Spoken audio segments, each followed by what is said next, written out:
Hello, artists. What do you do when a potential customer calls or emails you and they want some work done, and but they want to spend a lot less than what you are going to charge or need to charge? What do you do? So there is a few ways to handle this, but there is one very wrong way. I'll tell you that in a minute. So you can try to work within the budget. So you can offer something maybe smaller if it's a wall mural, or less detailed. Um, get to the point of what they really need, and maybe you can work in that budget. But sometimes their budget just may be too low for what you need to charge. Maybe you may have a minimum.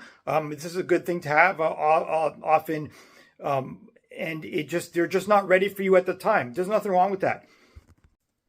I'm going to tell you something. The average person has no idea how much custom artwork costs. And this is no fault of their own, because every artist has their own fees, their own how they charge, how long it may take, the area you're in. If you're in a rich neighborhood, yeah, you can charge more than a different area. Even different countries have different rates.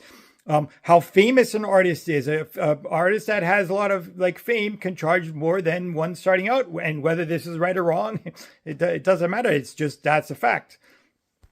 So really, it's not anybody's fault that they have no clue what artwork will cost. So let's say a customer can say, okay, oh no, I want to paint this, have this mural painted, and I have $300 to spend, and you know that that's like a $3,000 job.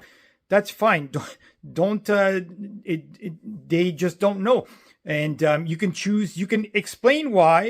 You can, if you want, you can say, well, it costs this much because it's going to take me this many days. I have to prepare the room. I got to prime the walls or whatever. Or you can just say, oh, this is my cost, and I'm sorry. If anything changes in the future, I would love to work with you. Things often change with people, and I've had people that it will email me, and I don't end up doing the work like until a couple of years, even more years later. Say, remember we talked a long time ago, and that also happens. That's excellent.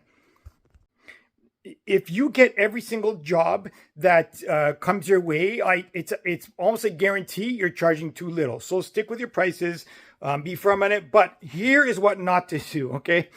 And I've seen this happen a few times. Artists please don't do this. Don't go online on social media and blast this customer. I've seen artists put a screenshot of their conversation, sometimes with the person's name, sometimes not, but it's just not cool. Somebody may have wanted it may have been an insulting price to the artist, but the person doesn't know that. Don't get offended. Don't take it personally. You don't have to work with everybody, but people don't also have to work with you. So just stay professional. Nobody wants to work with a cocky artist. You will probably get that first job, and then are they going to refer you to their friends? Probably not. So just stick to your prices. That's cool, but don't shame anybody for not knowing how much you charge, because I don't know what a lot of other people charge for multiple service lawyers. I don't know what they charge, and it's probably a lot more than I think it is, but that's what they charge. Great for them. So to my fellow artists, how do you handle when you get a really lowball request? What do you do? How do you handle it? Do you get offended? Let me know.